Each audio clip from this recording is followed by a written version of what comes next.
Türkmenistan'ın başlangıcı boyunca şu yılın mart ayında Birleşmiş Milletler Guramasının Baş Asambleyasının 78. sesiyasının 63. plenar meclisine bir ağızdan kabul edilen 2025 yıl Halkara Parahaçılık we Anlaşma Qilatly kararnamanın dünýäniň ýurtlarynyň we olan halklarynyň parahaçylykly, hoşniyetli, dostsugunlyk we ynsanperwer gatnaşyklaryny ösürmek, putulandyrmak baradaky ýörelgilerini giňden wagt etmek halkara bäsleşiginiň esasy wezipesi ýokmuny kesgitlenildi.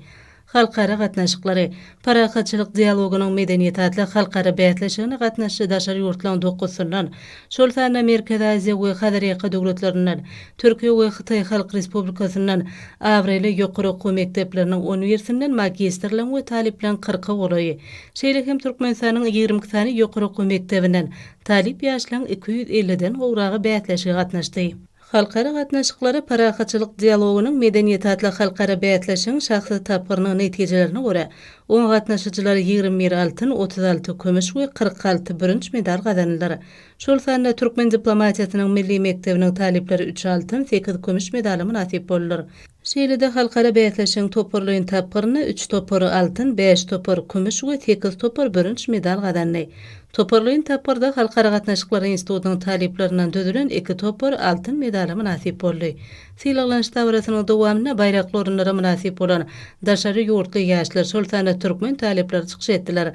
Mehmanlar öz çykyşlarynda türkmen paýtagtyna mähirlik we mehmansöýerlik bilen garşylananlyklary, şeýle hem halkara bäsleşigine gatnaşmaga çakylyk üçin türkmen halkynyň milli lideri, Türkmenistanyň halk maslahatynyň başlygy Gahrman Arkadagymyza hemde hormatly prezidentimiz Arkadagy Gahrman Serdarymyza we ähli guramaçylara tüý sürekden hoşallyk bildirdiler hemde bu halkara bäsleşiginiň o gatnaşyjy ýokary okuw mekdepleriň arasynda bilim we tejribe alşmaga ýardam berenligini, şeýle hem täze dostlar tapmaga ýol açanyny hoşallyk duýgulary bilen beýan etdiler. Sonra bu ýerde bayramçylyk konserti geçirildi.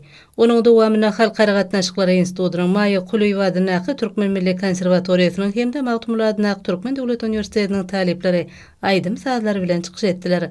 Paýtagtymyzyň mehmanlary üçin baý medeni din çalyşmak satnamasy taýýarlandy. Şeýle hem daşary ýurtly mehmanlar Aşgabat şäheriniň günü münasibetli geçirilen dawaraly çäreleri gatnaşdylar.